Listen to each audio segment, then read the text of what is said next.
الحمد لله نحمده ونستعينه ونستغفره ونؤمن به ونتوكل عليه ونعوذ بالله من شرور أنفسنا ومن سيئات أعمالنا من يهده الله فلا مضل له ومن يضلله فلا هادي له ونشهد أن لا إله إلا الله وحده لا شريك له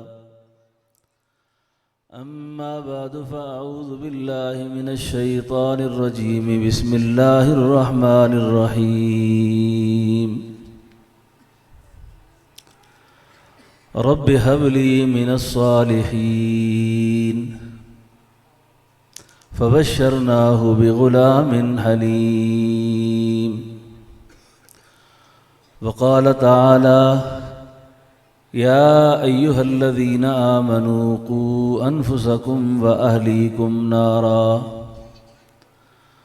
وقال تعالى في مقام آخر بل هو قرآن مجيد في لوح محفوظ صدق الله مولانا العظيم درود شریف اللهم صل على روح محمد في الأرواح اللهم صل على جسد محمد في الأجساد اللهم صل على قبر محمد في القبور سب سے پہلے یہ چھوٹے بچے پیچھے چلے جائیں اور بڑے آگے آ جائیں. بچے پچھلی شیٹوں میں چلے جائیں اور مولانا مجیب الرحمان صاحب اب میرے پاس آ جائیں اور مامو جان مولانا حمید الرحمان صاحب بھی اوپر تشریف لائیں.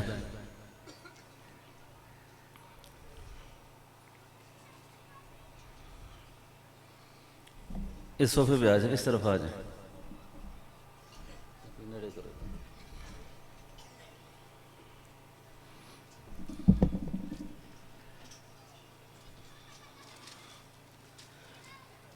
مجھے آج پہلی مرتبہ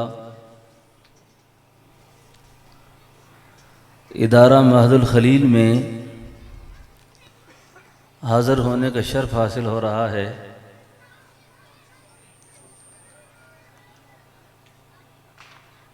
یہ جو پیچھے عنوان لکھا ہوا ہے اس عنوان کے پیچھے ایک بہت بلند تخیل ہے اور علم اس کو سمجھتے ہیں کہ اس لفظ کے اندر صدیوں کا سفر سمیٹا ہوا ہے.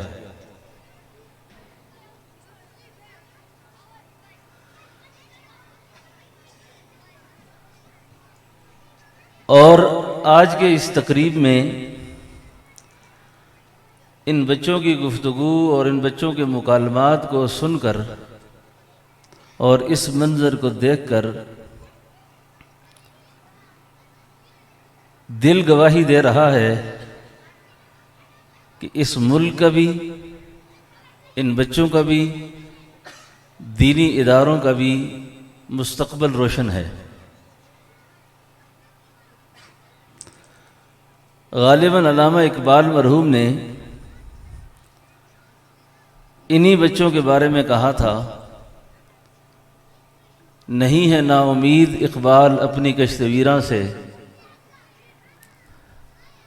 ذرا نم ہو تو یہ مٹی بڑی زرخیز ہے ساقی. ذرا نم ہو تو یہ مٹی بڑی زرخیز ہے ساقی. کچھ لوگوں کا خیال ہوگا کہ یہ جو عزم رہبری ہے, کیا اس چھوٹے سے ماحول میں بیٹھ کر اس ہدف کو ہم پالیں گے جس ہدف کے لیے اخونزادہ صاحب پرعزم ہو کر چل رہے ہیں.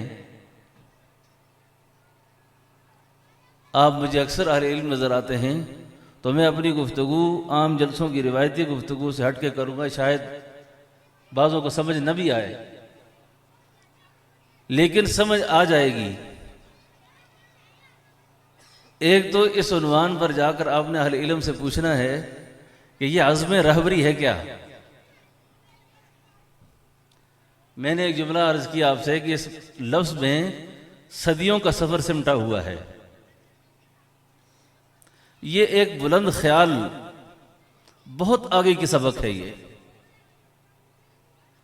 لیکن جب تک نابالغ لوگ ہوں، اگر ان کے سامنے بلوغت کے مسائل بیان نہ ہوں تو ان کو کیسے پتہ چلے گا کہ بلوغت کے مسائل کیا ہوتے ہیں؟ تو جن کو یہ مسئلے نہیں سمجھ آتے ان کے سامنے بھی ان مسائل کا بیان کرنا، ان کی تدریس کرنا انتہائی ضروری ہے، تاکہ کل وقت آ جائے تو وہ ان مسائل سے ناشنا نہ ہوں۔ اور جن بچوں پر یہ محنت کی جا رہی ہے، جن بچوں کو یہ سبق یاد کرائے جا رہے ہیں، پتہ نہیں ہم اس وقت کو دیکھ سکیں یا نہ دیکھ سکیں، لیکن ایک زمانہ دیکھے گا، وہ وقت دور نہیں کہ جب اس ارض پر، اس زمین پر، جس کو لا الہ الا اللہ کی بنیاد پر حاصل کیا گیا، اس پر اسلام کی نشت ثانیہ ہوگی، اسلام کا پرچم لہرائے گا، اور یہ بہت محدود سی سوچ ہے کہ یہ پاکستان ٹوٹنے والا ہے، ملک ختم ہو جائے گا، یہ ہو جائے گا، وہ ہو جائے گا۔ کچھ بھی نہیں ہوگا۔ اس کی بنیادوں میں ان اہل حق کا، ان علماء کا، ان صلحاء کا خون ہے جنہوں نے آگرہ سے دہلی تک، جن کی لاشیں روڈوں پہ لٹکی ہیں، امبالہ سے لدھیانہ تک۔ ایک انگریز مورخ نے لکھا ہے کہ گنتی میں نے دیکھا کہ 10,000 علماء کی میتیں امبالہ سے لدھیانہ تک درختوں پہ لٹک رہی تھیں، اور انگریز سب سے یہی کہہ رہا تھا کہ نعرہ تکبیر کو چھوڑ دو، اسلام کے نظام خلافت کا نعرہ لگانا چھوڑ دو، خلافت عثمانیہ ختم ہو چکی ہے، اس کے تذکرے کو ختم کر دو۔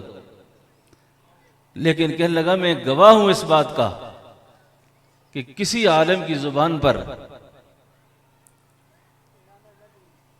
معمولی درجے کے بھی الفاظ نہیں تھے کہ ہم انگریز سرکار اور وائسرائے برطانیہ کے سامنے سر جھکانے کو کسی درجے میں تیار ہوں گے۔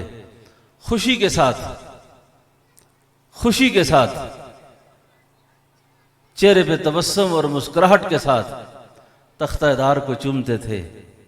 خوف اندیش ہو، تعزیر و سزا رہنے دے، میرے ہونٹوں پہ صدا حق کی صدا رہنے دے، میں منصور ہوں مجھے دار و رسن سے نہ ڈرا، میرے ہونٹوں پہ انا الحق کی صدا رہنے دے۔ ہم نے ہر دور میں تقدیس رسالت کے لیے وقت کی تیز ہواؤں سے بغاوت کی ہے، چھوڑ کر سلسلہ رسم سیاست کا فضوں، فقط ایک نام محمد سے محبت کی ہے۔ اس عزم رہبری کے پیچھے جو تخیل ہے، جو سوچ ہے، یہ وہ سوچ کار فرما ہے جس نے اسلام کا غلبہ کرنا ہے۔ اپنے لہو سے روشن کر دی گلیاں اس ویرانے کی، گرچہ تنگ بہت تھی راہیں شہر وفا کو جانے کی، ایک جان تھی سو وہ بھی دے دی، پھر بھی رہے شرمندہ سے، دل والے خود ہی لکھ لیں گے کہانی اس افسانے کی۔ آج کے اس اجتماع میں آ کر میرا موضوع اور میری طرز گفتگو کو تھوڑا سا اخونزادہ صاحب نے بالکل تبدیل کر دیا، اور معلوم یہ ہوتا ہے کہ ان بچوں کی جو انقلابی سوچ تیار ہو رہی ہے، اور اس کی بنیاد میں نے دیکھا دعوت بھی ہے۔ جس انقلابی سوچ کے پیچھے دعوت نہ ہو، عبادت نہ ہو، وہ خلافت کا خواب ادھورا ہوتا ہے۔ وہ خلافت کا خواب ادھورا ہوتا ہے جس کے پیچھے دعوت نہ ہو، کیونکہ پیغمبر کی جو منصب ہے، پیغمبر کی جو تبلیغ ہے، قرآن کہتا ہے والذی بعث فی الامیین رسولا منہم یتلو علیہم آیاتہ ویزکیہم ویعلمہم الکتاب والحکمہ۔ پیغمبر نے کیا کیا؟ تدریس بھی کی، تبلیغ بھی کی، جہاد بھی کیا، دین کے سارے شعبوں کی بنیاد رکھی، اور ان میں الگ الگ قسم کی تربیت آپ کو نظر آئے گی۔ اب دیکھیں جہاد کا میدان ہے، آدمی اللہ کے نام پر کٹ رہا ہے، اس کے سامنے کون سی زندگی ہوتی ہے؟ وہ کس نظریے کے ساتھ جاتا ہے؟ اس کے پیچھے وہ دعوت کی ایک بنیاد تھی، عبادت کا جذبہ تھا۔ دو بیٹھ کے آپس میں بات کرتے ہیں، ایک کہتا ہے عبداللہ میں دعا کروں گا تو اس پہ آمین کہنا، پھر حضرت سعد کہتے ہیں کہ میں دعا کروں گا تو آمین کہنا۔ کیا دعا کرتے ہیں؟ دعا یہ کرتے ہیں کہ اے اللہ کل میرا ایک دشمن سے مقابلہ ہو، جب وہ میرے ساتھ مقابلے میں دو بدو ہو مجھے وہ شہید کر دے۔ بات تو اتنی کافی ہے، لیکن وہ کیا عزم رہبری ہے، وہ کیا جذبہ کار فرما ہے کہ بات جان خط دینے تک نہیں، عزا کٹانے پر آ گئی کہ میرے ناک کاٹ دے، میرے کان کو کاٹ دے، میری آنکھیں نکال دے۔ جب یہ سارا کچھ ہو جائے، سعد نے کہا میں بھی یہی دعا کروں گا۔ بھئی کیوں دعا کرتے ہو؟ یہ اس لیے کرتا ہوں کہ میں اس عزم کی بنیاد رکھ کر جا رہا ہوں، اس دعوت کی بنیاد رکھ کر جا رہا ہوں، وہ پیغام امت کو دینا چاہتا ہوں کہ آنے والی نسلیں ہمارے ایمان کی اور ہمارے کردار کی، ہماری زندگی کی مثال دے۔ اسی ایمان کو تو قرآن نے کہا یا ایھا الذین آمنوا آمنوا باللہ ورسولہ،